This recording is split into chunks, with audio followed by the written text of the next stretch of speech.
आपने कभी सोचा कि क्या होता अगर सारे शो हाइट्स के मेंबर वापस पैदा होते with all of their memories? क्या वो ये बार अपनी जर्नी को आसान बना पाएंगे, या फिर पिछले वाले वीडियो जैसे भी ये वीडियो का एंड भी ट्रैजिक होगा? Well, let's see. शुरुआत करते हैं लूफी से। लूफी काफ़ी ज़्यादा कंफ्यूज हो जाएगा अपनी सारी मेमोरीज को याद करके, बट वो अगेन इसको एक सीक्रेट ही रखेगा ताकि वो फिर से अपने चाइल्डहुड के एस और साबो के साथ पहले जैसी मेमोरीज बना पाए। और ये वाले सिनेरियो में भी वो अपना निका वाला फ्रूट खाना चाहेगा, क्योंकि उसको वापस अपना गियर 5 वाले पावर चाहिए ही होगे। बट ये बार शैंक्स अपना हाथ नहीं खोएगा, क्योंकि लूफी को भी पता है कि बैंडिट्स के पीछे नहीं जाना है बदला लेने के लिए। और फिर थोड़े टाइम में ही लूफी खुद से हाकी को भी प्रैक्टिस करना चालू कर देगा, क्योंकि उसको रेली के साथ वाली ट्रेनिंग याद होगी। तो वो वही प्रिंसिपल यूज करके वापस से हाकी खुद से सीखना चालू करेगा, और दूसरे पायरेट्स को भी वो खुद से ही हरा देगा। और उसके बाद फिर वो एस और साबो को अपने अपने जर्नी पे जाने देगा, क्योंकि उसको पता है कि एस वाइट बेल्ट को ज्वाइन कर लेता है और साबो रेवोल्यूशनरी आर्मी को। फिर 17 की एज में जाके लूफी फाइनली अपनी जर्नी पे निकलेगा, और वही कोबी से मिलेगा वो, और एल्वाइडा से उसको बचाएगा। शेल्स टाउन पे आने से पहले अब हम जोरो की बैक स्टोरी देख लेते हैं। जोरो की बैक स्टोरी अब बहुत ज़्यादा अलग होगी ओरिजिनल स्टोरी के कंपेयर में। अब जब उसको अपनी मेमोरीज याद है, तो वो बचपन में पहले से ही बहुत ज़्यादा हार्ड ट्रेन करेगा, और अपनी पिछली लाइफ की सारी सोल्डमैनशिप्स की मेमोरीज यूज करके वो कुवीना को आराम से डिफीट कर देगा। और इस बार वो जोरो से कैचअप करेगी, ना कि जोरो उससे। बट ये बार भी ये लोग काफी अच्छे फ्रेंड्स बन ही जाएंगे, और अपनी फ्यूचर की मेमोरीज की वजह से जोरो क्वीना को उसके एक्सीडेंट के बारे में भी पहले ही वार्न कर देगा, जिससे ये वाले वर्जन में शी विल बी अलाइव। और बाद में फिर पूरे डोजो में सबसे स्ट्रॉन्गेस्ट स्वॉर्डमैन होने की वजह से जोरो को वारोइची मोंजी मिलती है as a gift from Kuina's father. और अब इतना स्ट्रॉन्ग होने की वजह से जोरो अपना गांव छोड़ के दूसरे विलेजेस पे जाएगा स्ट्रॉन्ग अपोनेंट्स को ढूंढने के लिए। और इसी वजह से पूरे ईस्ट ब्लू में जोरो का रेपुटेशन काफी अच्छा बन जाता है। और अपनी मेमोरीज याद होने की वजह से उसको पता है कि कब लूफी शेल्स टाउन पे आने वाला है, तो वो वहाँ पे थोड़े दिन पहले ही चले जाएगा ताकि वो खुद ही मॉर्गन को हरा दे। और फाइनली फिर वो मिलेगा लूफी से, और दोनों काफ़ी ज़्यादा खुश हो जाएंगे वापस से यूनाइट होकर। दोनों सेलिब्रेट करते हैं और फिर उस टाउन से निकल जाते हैं। और ऑरेंज टाउन पे पहुंचने तक दोनों अपने चाइल्डहुड की मेमोरीज को डिस्कस करते हैं कि इस बार उनके साथ क्या क्या अलग हुआ था। और ऑरेंज टाउन पहुंच जाने के बाद ये लोग देखते हैं कि यहाँ पे नामी ने तो खुद ही बगी और उसकी क्रू को अकेले टेक डाउन कर लिया है। So now it's time for Nami's back story. Nami जब अपनी आंखें खोलती है तो वो देखती है कि उसकी बहन नोजी को उसको कैरी करके लेके जा रही होती है, और चीजें सेम ही चलती है नामी के साथ उसके चाइल्डहुड में। और इस बार वो अपनी मॉम के साथ हर एक मोमेंट को काफी ज्यादा एंजॉय कर रही है। और नामी फिर बचपन से ही दूसरे पायरेट्स की शिप को लूटने और पैसे जमा करने में लग जाती है इन एडवांस। और उसका ये करने का रीजन है, एक तो अपनी फैमिली के लिए बेटर लाइफस्टाइल, और दूसरा टू डील विद आरलोंग। तो नामी रुकी थी आरलोंग के अराइवल के लिए, बट वो आया ही नहीं ये बार। बट ऐसा क्यों हुआ? वेल, डोंट वरी, इसका भी एक रीज़न है जो मैं आपको आगे बताऊंगा स्टोरी में। तो फिलहाल के लिए स्टोरी को कंटिन्यू करते हैं। नामी भी काफ़ी ज़्यादा कंफ्यूज हो गई है, बट वो अपनी कॉम्बैट स्किल्स को और अच्छे से पॉलिश करेगी, और साथ ही वो अपनी नेविगेशन स्किल्स पे भी काम कर रही होगी। और साथ ही अपनी पिछली मेमोरीज की वजह से उसके नेविगेशन स्किल्स ऑलरेडी काफ़ी ज़्यादा अच्छे हो गए। फिर फाइनली सालों के बाद नामी का टाइम आ गया है to meet and catch up with Luffy. But उसको भी अपनी बहन और मॉम को छोड़ के नहीं जाना है वहाँ से, उसको मन नहीं है वहाँ से जाने का। बट नोजी को उसको कन्विंस करती है जाने के लिए कि हम अपना ध्यान रख लेंगे एंड यू शुड गो। तो फाइनली फिर नामी ऑरेंज टाउन के लिए निकल जाती है, and that brings us back जहाँ पे अब लूफी और जोरो नामी से मिलते हैं। नामी फिर ऑरेंज टाउन के मेयर के लिए भी कुछ पैसे छोड़ के जाती है टाउन के सभी लोगों के लिए, जिससे लूफी और जोरो काफी ज्यादा कंफ्यूज हो जाते हैं कि इसको क्या हो गया, ये पैसे कैसे छोड़ के जा रही है। बट जब वो नामी की बैक स्टोरी ये बार सुनते हैं तो उनको रियलाइज हो जाता है कि नामी का जो ऑब्सेशन था मनी के साथ वो उतना नहीं है इस बार, क्योंकि वो मोस्टली उसके पिछले लाइफ के ट्रॉमा की वजह से आया था। बट ये बार ऐसा कुछ भी नहीं हुआ था। फिर तीनों मिलकर काफी ज्यादा खुश हो जाते हैं, और साथ ही अपनी स्टोरी शेयर करते हुए जाते हैं सिरप विलेज पे। और उस विलेज पे पहुंचने के बाद वो लोग पोस्ट पे देखते हैं कि वहाँ पे ऑलरेडी गोइंग मैरी खड़ी हुई है, और उसके अंदर है उथॉप। देखो, अब उथॉप की बैक स्टोरी कवर करते हैं। वेल, उथॉप अपनी आंखें खोलता है और देखता है कि उसकी मॉम अभी भी जिंदा है, बट अगेन वो बीमारी है। तो ये बार वो अपनी मॉम के साथ ज़्यादा टाइम स्पेंड करता है, और साथ ही वो उन्हें अपनी पिछले लाइफ के बैटल्स की स्टोरी सुनाता है। और जब उसकी मॉम की डेथ हो जाती है, उसके बाद उथॉप वापस काया के साथ एक अच्छा बॉन्ड बनाता है, और कैप्टन कूरो का प्लान वो पहले ही फेल कर देता है, क्योंकि देखो इस बार उसको उसके सारे मूव पता है। और आपको तो पता है कि उथॉप से ट्रैप्स और ट्रिक्स यूज करके आराम से कैप्टन कूरो के प्लान को बहुत पहले ही फेल कर देगा। और साथ ही वो काया को रिक्वेस्ट करेगा गोइंग मैरी गिफ्ट करने के लिए, और काया उसे वो गिफ्ट भी कर देगी, क्योंकि उसने कैप्टन कूरो को विलेज से भगा दिया था। तो वो काफी ज्यादा इंप्रेस्ड हो गई होगी उससे। और फिर वही शिप लेके Usopp was waiting for Luffy, and here we are. Luffy और बाकी सब फाइनली उथॉप से यूनाइट हो जाते हैं। लूफी काफी ज्यादा खुश हो जाता है, क्योंकि उथॉप ने अकेले ही सब कुछ पहले ही संभाल लिया यहाँ पे। फिर उसके बाद क्रू अब निकलेगी बराटी के लिए, और बराटी पहुंचते हुए रास्ते में ही उथॉप अपनी क्रू को सारे न्यू वेपन्स बताता है जो उसने अपनी प्रीवियस मेमोरी यूज करके बनाया है। एंड सही में वो काफी ज्यादा कूल है। बट बराटी में पहुंच के लोग क्या देखते हैं, सभी शेफ्स इनका अच्छे से वेलकम कर रहे हैं और साथ ही इनको ट्रीट दे रहे हैं। और खाना देखे तो लूफी ऑब्वियसली बौखला ही जाता है। बट फिर उन्हें उतने में दिखता है सांजी। सांजी भाग के आते हैं इनसे मिलने के लिए रोते हुए। ये बार सांजी का चाइल्डहुड काफी ज्यादा बेटर था compare to the original story. उसकी मॉम इस बार भी मरी थी, बट उसका विल पावर और स्ट्रॉन्ग बनने का जो मोटिवेशन था वो बहुत ज्यादा था इस बार, जिससे उसको आइसोलेशन और बुली होने से कोई भी प्रॉब्लम नहीं थी। ये बार उसने बहुत ज्यादा ट्रेन किया था खुद की किकिंग स्टाइल और साथ ही हाकी को, और एक टाइम पे तो उसने अपने तीनों भाइयों को अकेले ही निपटा दिया था, जिससे उसने अपने फादर से ही फाइट ले लिया था और ऑब्वियसली वो हार गया था, जिससे उसके बाद वो जर्मा किंगडम को छोड़ के वहां से निकल जाता है और तभी वो जेफ और बाकी सबसे मिलता है, क्योंकि उसको पता है कि किधर और कब वो लोग आने वाले हैं। एंड ये बार वो जेफ के लिए काफी ज्यादा ग्रेटफुल होता है, और साथ ही ये वाले इंसिडेंट में उसने जेफ के साथ अपना खाना भी शेयर किया था, क्योंकि उसको पता है इस बार कि जेफ के बैग में बिल्कुल भी खाना नहीं है। और अब बराटी पे सब कुछ अच्छा करने के बाद सांजी रुका था फॉर अराइवल ऑफ लूफी, और इतने में ये अब क्रिक पायरेट एंट्री ले लेते हैं, जिससे अब पूरी क्रू लड़ने वाली है क्रिक पायरेट से, और अब सब लोग रेडी हो गए हैं। ये लोग बहुत जल्दी उनको टेक डाउन कर लेते हैं। आई मीन मीहॉक के आने से पहले वो लोग उन्हें हरा देते हैं, जिससे मीहॉक काफी ज्यादा इंप्रेस हो जाता है, और साथ ही उसको जोरो में कुछ स्पेशल सेंस होता है, जिससे वो जोरो को फाइट के लिए चैलेंज भी करता है। बट जोरो ऑब्वियसली मना कर देता है। उसको पता है कि वो बुरी तरह से हारने वाला है, वो अभी के लिए उसे मना कर देता है, बट उसको पता है कि वो फ्यूचर में जाकर जरूर से एक डुएल करेगा। फिर अब नामी सबको अपने होम टाउन लेके जाती है और अपनी मॉम और साथ ही अपनी बहन नोजिको से मिलवाती है। ये लोग सब मिलकर बहुत ज्यादा बड़ी सी फीस्ट करते हैं, और ये टाइम नामी काफी ज्यादा अप्रिशिएट करती है और एंजॉय करती है। फिर नामी अपनी मॉम और बहन को ये भी बोलती है कि अब वो थोड़े टाइम तक घर नहीं आ पाएगी, आई मीन थोड़े सालों तक नहीं आ पाएगी। एंड उसके घर वाले ऑब्वियसली सपोर्टिव है, वो उसको मना नहीं करेंगे, वो उसे जाने देंगे। और फिर उसके बाद ये अब क्रू रुकेगी लोक टाउन पे। ये बार भी ये लोग सब कुछ करेंगे जैसे वो लोग ने ओरिजिनल स्टोरी में किया था, but with some small changes. Buggy pirate इस बार यहाँ पे नहीं आएगी पंगा लेने लूफी से, क्योंकि बगी ने पहले ही ऑरेंज टाउन में देख लिया था कि ये लोग कितने ज्यादा स्ट्रॉन्ग है। एंड उथो भी आराम से डैडी मास्टरसन को हरा देगा अपनी स्नाइपिंग स्किल्स यूज करके। नामी भी अपनी मस्त शॉपिंग में लगी होगी, और दोरो अपनी चाइल्डहुड फ्रेंड क्वीना से मिलेगा, क्योंकि देखो क्वीना इस बार मरी नहीं है, तो वो पूरे वर्ल्ड में ट्रैवल करेगी अच्छी और स्ट्रॉन्ग फोर्स जुड़ने के लिए। और ऑब्वियसली अपनी मेमोरीज की वजह से ये लोग स्मोकर को आराम से डॉज करके भाग जाएंगे। वो लोग को स्मोकर की लोकेशन अच्छे से पता है। एंड फिर अगेन ये लोग अब ओरिजिनल स्टोरी जैसे ही प्लेज लेते हैं यहाँ पे, एंड ये बार ये लोग काम बेल्ट से होके जाएंगे, क्योंकि इनको लगून का भी ध्यान रखना है। और यहाँ पे ये लोग क्रोकस से भी मिलेंगे, जिससे इनकी काफी अच्छी फ्रेंडशिप हो जाएगी, और साथ ही ये लोग उसको बोलेंगे कि हम ब्रुक को भी साथ में लेके आएंगे अगली बार। ऑब्वियसली क्रोकस कंफ्यूज होकर पूछेगा कि तुम लोग ब्रुक को कैसे जानते हो, बट हमें पता है कि लूफी उसको सीधा जवाब नहीं देने वाला है। और उसके बाद अब क्रू जाएगी वीवी के पास, वो लोग उसको डायरेक्टली बता देगी कि वो लोग जानते हैं हु यू आर। वो कंफ्यूज हो जाएगी कि इनको कैसे पता कि ये प्रिंसेस है, बट उसके बाद भी कोई चॉइस भी नहीं है हेल्प के लिए, जिससे वो रेडी हो जाएगी इनके साथ जाने के लिए। और जब वो देखेगी कि जोरो ने सारे बाउंटी हंटर्स को आराम से खुद से ही टेक डाउन कर लिया है, और साथ ही ये लोग मिस्टर फाई और मिस वैलेंटाइन दोनों को ही बहुत आराम से हरा देते हैं, जिससे वीवी काफी ज्यादा खुश हो जाएगी कि इसने सही जन पे ट्रस्ट करी है हेल्प के लिए। और लिटिल गार्डन पे अपनी क्रू बहुत जल्दी मिस्टर 3 को भी हरा देगी और जायंट्स के बीच की लड़ाई भी रोक देगी।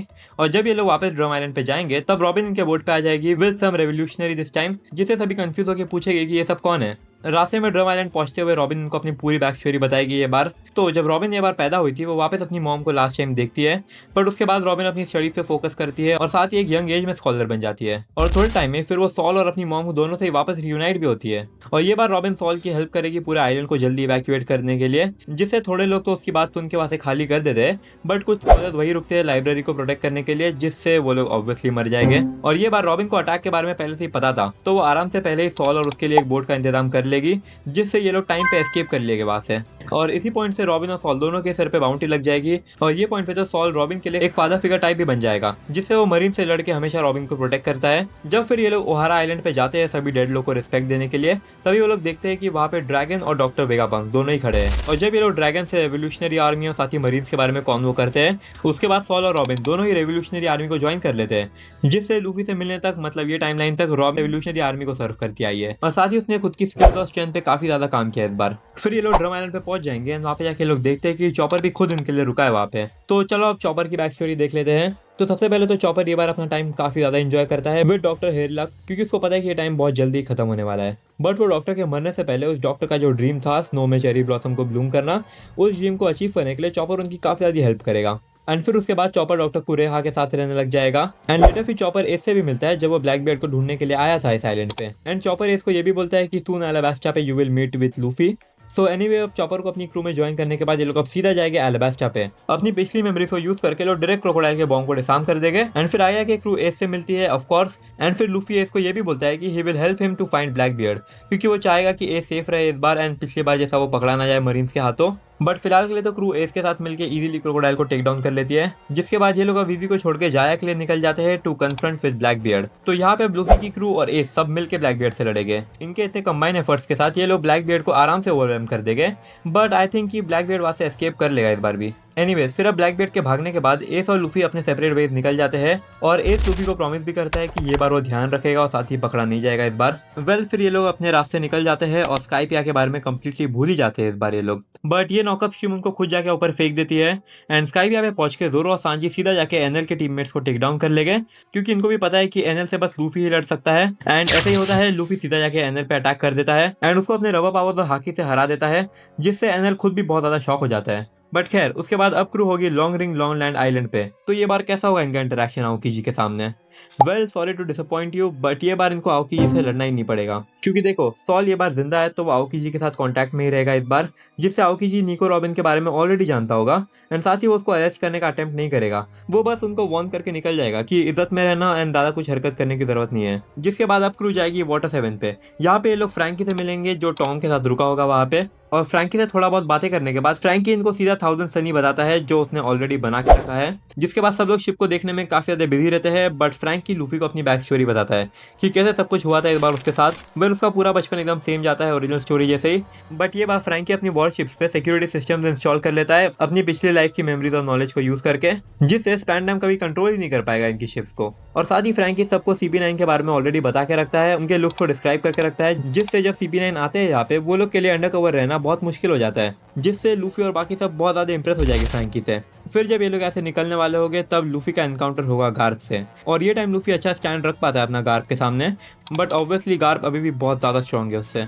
खैर उसके बाद अब क्रू जाएगी फ्लोरियन ट्रायंगल पे, जहाँ पे ये लोग मिलते हैं ब्रुक से, जो काफी ज्यादा दुखी और सैड होता है 50 साल के लोनलीनेस की वजह से। क्योंकि देखो ब्रुक ये बार भी ट्राई करता है अपनी क्रू को बचाने के लिए, बट स्टिल वो फेल हो जाएगा उनको बचाने में, जिससे उसको वापस पूरे 50 साल लोनलीनेस में बिताने पड़ेंगे। तो ब्रुक की हेल्प से लूफी और बाकी सब मोरियो को आराम से टेक डाउन कर लेंगे बहुत जल्दी ही, जिससे और तो वापस जागा ही नहीं होगा। एंड इसी विन के बाद शो हैट्स ने अपने सारे एनिमीज को हरा दिया है ग्रैंड लाइन में, एंड इसी वजह से अब शो हैट ज्यादा स्पॉटलाइट में आ जाएगी compare to the original story.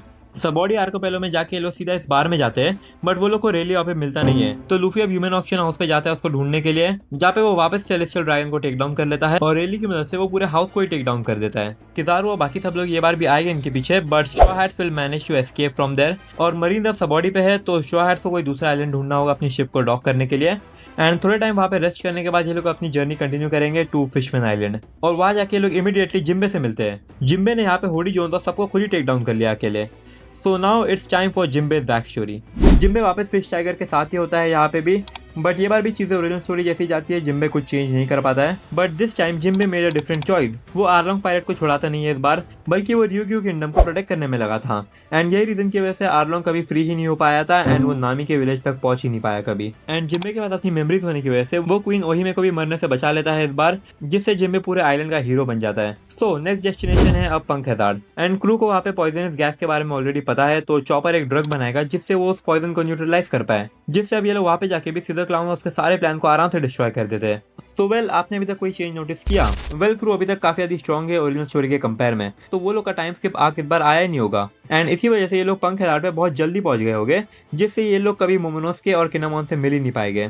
Luffy काफी ज्यादा कंफ्यूज हो जाएगा कि मोमोनोसके आखिर गया किधर, बट बाकी लोग उसको समझा देंगे कि कैसे ये लोग बहुत जल्दी पहुंच गए यहाँ पे। तो नेक्स्ट आते हैं अब ड्रेसरोदा पे, बट यहाँ पे अब एक प्रॉब्लम है, क्योंकि देखो क्रू ड्रेसरोदा और पंख हैजार्ड दोनों पे बहुत जल्दी पहुंच गई है, जिससे ये लोग लॉ से कभी मिल ही नहीं पाएंगे, और लॉ के ना होने की वजह से ड्रेसरोदा पे इनका काम और ज्यादा मुश्किल होने वाला है इस बार। तो ये लोग अब चुपचाप से ड्रेसरोदा पे जाएंगे और पिछले बार जैसे टाइम पास नहीं करेंगे, बल्कि लोग सीधा जाके तोरितारा को फ्री कर देंगे और वेपन की फैक्ट्री को भी डिस्ट्रॉय कर देंगे, जहाँ पे लूफी अब सीधा 1-on-1 के लिए निकल जाएगा डोफ्लामिंगो के साथ। बट ये बार थोड़ा प्रॉब्लम हो गया है, क्योंकि लूफी शुगर के एबिलिटीज के बारे में अवेयर ही नहीं है, क्योंकि देखो ओरिजिनल स्टोरी में बाकी लोगों ने शुगर से बचा के रखा था, तो ये बार लूफी भी अब एक टॉय में कन्वर्ट हो जाएगा। एंड अब बाकी के शो हैट्स के मेंबर के ऊपर है ये सिचुएशन से डील करना।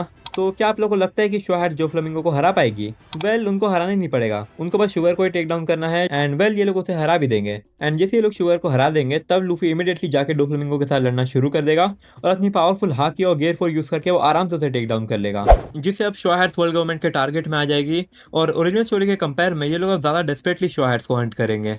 तो एनीवेज अब नेक्स्ट डेस्टिनेशन है obviously Whole Cake Island. Well आप लोग सोच रहे होंगे कि इस बार क्रू होल केक आइलैंड पे गई क्यों है, जबकि ये बार तो क्रू का कोई नीड भी नहीं है यहाँ पे। बट इस बार लूफी होल केक आइलैंड पे इसीलिए जाएगा क्योंकि उसको बिग मॉम के वहां से ये वाला फोनोग्लिफ्स चाहिए होगा। तो यस यही माइंडसेट के साथ लूफी अब जिम्बे के नेविगेशन स्किल्स यूज करके पहुंच जाएगा होल केक आइलैंड पे। ये बार जोरो, सांजी, जिम्बे ये लोग सब मिलकर फोकस करेंगे बिग मॉम के स्वीट कमांडर्स को हराने में। जहाँ पे दूसरे side Luffy will go on to take down Big Mom, जहाँ पे दूसरी तरफ ब्रुक और चॉपर दोनों चुपचाप जाके फोनेक्लिप्स को चुरा लेंगे। एंड अब मेन फाइट पे आते हैं। यहाँ पे लूफी ने अपना गियर 5 खोल के फाइनली बिग मॉम को टेक डाउन कर लिया है। एंड एक योंको क्रू को हराने की वजह से शो हाइट्स अब पूरे वर्ल्ड में बहुत जल्दी फेमस हो जाएगी और Luffy officially 4th emperor of the sea बन जाएगा। एंड अब शो हाइट्स निकल जाएगी वानो के लिए, जहाँ इनको एस बीच में मिल जाएगा। कॉसी ये बार एस ब्लैक बियर्ड से लड़ा नहीं था और ना ही वो कैप्चर हुआ था, तो व्हाइट बियर्ड और एस दोनों ये सिनेरियो में जिंदा हो गए। तो एस अब शो हाइट्स को व्हाइट बियर्ड के पास लेके जाएगा और व्हाइट बियर्ड की क्रू से मिलकर और बात करने के बाद व्हाइट बियर्ड इनको वार्न करेगा कि मत लड़ने जाओ कायदो से, वो बहुत ज्यादा स्ट्रॉन्ग है। एंड वही सब typical convo, but Luffy obviously बोलेगा नहीं, मैं क्यों सुनूं, मैं जिससे लड़ना चाहूँ मैं उससे लड़ सकता हूँ। जिससे ये सुन के बाकी सब तो शॉक हो जाएंगे, बट व्हाइट बियर्ड एक टाइप से खुश हो जाएगा क्योंकि उसको लूफी में वही गोल्डी रॉजर वाला डिटर्मिनेशन दिखेगा। तो मार्को और एस को साथ में भेज देगा उनकी हेल्प करने के लिए। अभी भी कोई इजी काम नहीं है कायदो को हराना, बट ये बार एस और मार्को के साथ ये लोग अच्छा प्लान करके अटैक करेंगे वहाँ पे। सबसे पहले तो ये लोग टोबिरोपो और बाकी सबको टेक डाउन कर लेंगे। एंड लूफी और एस यामाटो को भी फ्री करेंगे ये बार, क्योंकि वो भी इनके हेल्प में आ सकती है फाइनल बैटल में। एंड फिर अब सारी प्रिपरेशन और सभी समुराइज के साथ मिलकर ये लोग फाइनली कायदो पे एक फुल ऑन अटैक लॉन्च कर देंगे। इनका पूरा प्लान सही था, बट कायदो का जो क्रू है उसका मैन पावर बहुत ज्यादा है जो इनको ओवरवेम कर देगा, जिससे अब ये लोग मोमेंटम लूज करना स्टार्ट कर देंगे। बट ये क्या हो रहा है, तब ये लोग देखते हैं कि शोर पे कुछ शिप्स आए हैं। एंड जैसे वो शिप्स पास आते हैं हमें समझता है कि वो कोई नहीं बल्कि वो व्हाइट बियर्ड की पूरी क्रू है। बट सी व्हाइट बियर्ड को एक फुल और वॉर नहीं करनी थी कायदो के साथ, बट वो रेजिस्ट ही नहीं कर पाया अपने आप को और इनकी हेल्प करने के लिए आ जाता है। एंड ये देखिए बाकी सब में भी एनर्जी और मोटिवेशन का बूस्ट आ जाता है। एंड अब ये लोग वापस मोमेंटम ले लेते हैं और यही मोमेंटम की वजह से लूफी को फाइनली चांस मिल जाएगा अपना गियर 5 यूज करके कायदो को टेक डाउन करने का। एंड एज कायदो इज डिफीटेड, अब लैंड ऑफ वानो फाइनली फ्री हो जाएगा। ये काफी अच्छी एंडिंग थी, राइट? तो इसीलिए वीडियो को भी लाइक कर देना और साथ ही चैनल को भी सब्सक्राइब कर लेना। एंड मिलते हैं कोई नए वीडियो में, तब तक के लिए बाय।